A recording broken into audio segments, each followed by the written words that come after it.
Audin était un jeune mathématicien, sur le point de soutenir sa thèse, lorsqu'il est arrêté par les parachutistes du général Massu au début du mois de juin 1957.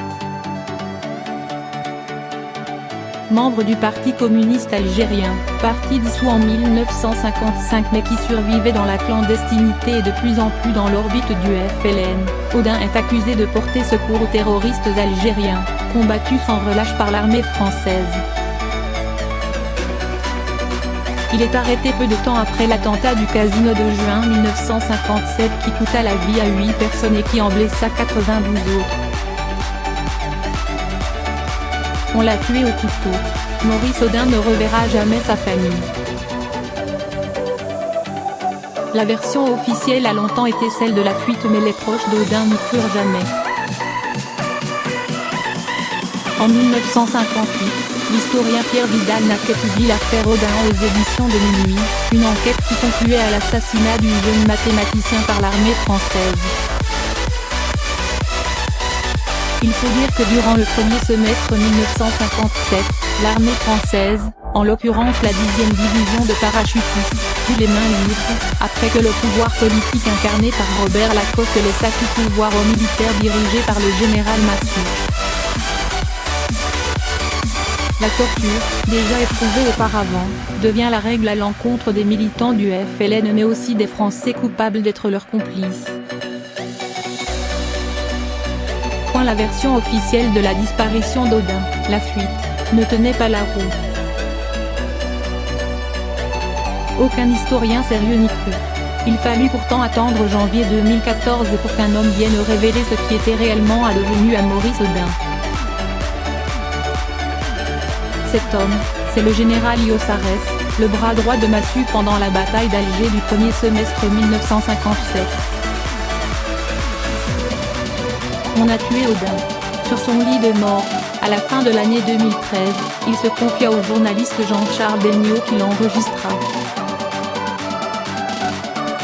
Le livre et l'enregistrement furent rendus publics en janvier 2014, quelques semaines après la mort de Sarès. Eh bien, on a tué Audin.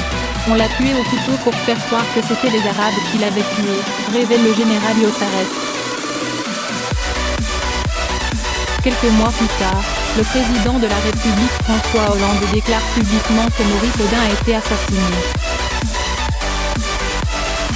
Il est mort durant sa détention, dit le président, le 18 juin 2014, à l'occasion de la remise du prix Maurice Audin de mathématiques.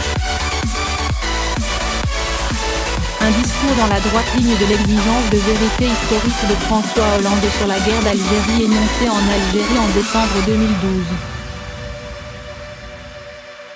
À ce moment-là, il annonçait d'ailleurs son souhait d'ouvrir les archives de l'armée. S'il s'inscrit dans la continuité de ceux de François Hollande, il marque cependant une évolution majeure. Faire la lumière sur une pratique de la torture légalisée. Emmanuel Macron note la responsabilité des militaires français dans la mort de Maurice Audin dans ce qu'il appelle un système légalement institué. C'est la reconnaissance de la torture, non pas comme fait isolé, mais comme une pratique légalisée. C'est là une rupture très importante dans le discours public de la France sur la torture en Algérie. Après avoir voté une série de lois d'amnistie dans les années 1960, la France se décide, enfin, à regarder les yeux grands ouverts son histoire et notamment les quelques mois de la bataille d'Alger. Et en annonçant l'ouverture de toutes les archives, dont celle d'outre-mer, Emmanuel Macron ne s'arrête donc pas au cas d'Audin et veut faire la lumière sur tous les disparus, qui se comptent en centaines.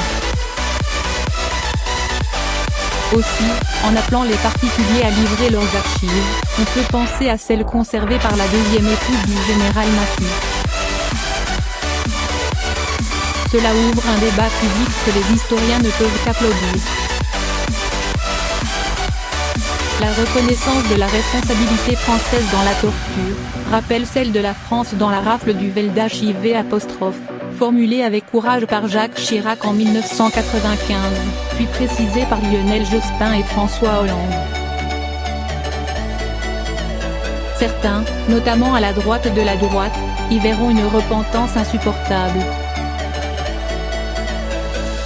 D'autres, en regrettant qu'il fallut attendre aussi longtemps, s'en féliciteront, et en premier lieu, l'infatigable épouse de Maurice Audin, qui voit plus de 60 ans de combat aboutir.